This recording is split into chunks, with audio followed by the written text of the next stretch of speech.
चलिए जी, मस्ती करते हुए होली की तैयारी की शुरुआत कर ही लेते हैं। तो आज हम बना रहे थे गुजिया और यहाँ पे बच्चे जो है वो पैकेट से खेल रहे हैं। सारे पैकेट लाई थी मैं इस बार, तो फिर वो उसको मैंने बोला था कि उनको मैदा वगैरह जो भी है उसको खोल दो पैकेट। तो वहाँ पे आपस में खेलने लग गए सारे बच्चे और ये देखो ज़रा मस्ती कर रहे हैं। तो फिर मैंने भी ज़्यादा वो नहीं किया क्योंकि बच्चे तो फिर मस्ती नहीं करेंगे तो कौन करेगा। यहाँ पे गौरी और गौरी के पापा गूँथ रहे थे आटा और आटा उन्होंने, क्योंकि आटा आटा गूँथने में लगता है बहुत ज़्यादा टाइम, और मैं भून रही थी सूजी। तो सूजी भूनते-भूनते फिर मतलब मैं तो मल्टी काम कर रही थी ना, एक सूजी थोड़ी ना होती है, सारे काम करने होते हैं उसके साथ-साथ।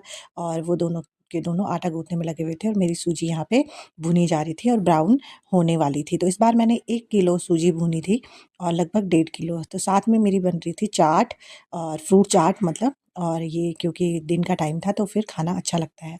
और ये मैं यहाँ पे भून रही हूँ काजू।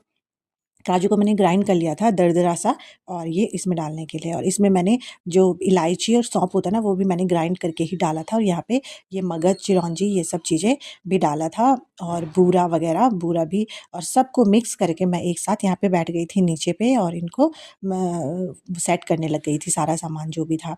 यहाँ पे गौरी के पापा जो है आटा बेलने के बाद यहाँ पे आटा गूँथने के बाद गुजिया का और ऊपर स्टार्ट कर रहे हैं बनाना बेलना मतलब, और हम लोग नीचे भर रहे थे यहाँ पे।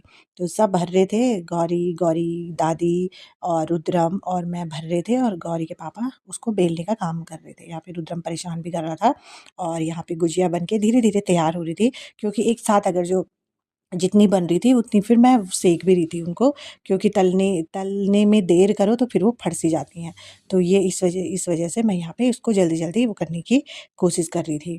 तो यहाँ पे ये लोग भी मेरी हेल्प कर रहे थे, गौरी के पापा, और सिम आँच में हमने गुजिया बनाई, क्योंकि अगर जो धीमी आँच में बनाओ तो उसका जो मैदा है ना वो अच्छी तरह से सूख जाता है, मतलब अच्छी तरह से गरम हो जाता है और ब्राउन हो जाता है, तो फिर मतलब उसका जो टेस्ट होता है वो अच्छा आता है और अच्छा-सा पक भी जाता है वो। तो इस तरह से हमारी गुजिया बन के तैयार हो रही थी, और हमने जो गुजिया बनाई थी वो लगभग 150 बनी थी, और 1.5 किलो ही मैदा था, और सब कुछ 1.5 किलो ही था, लगभग 1 किलो सूजी थी, और इस तरह से हमारी गुजिया सारी बन गई थी।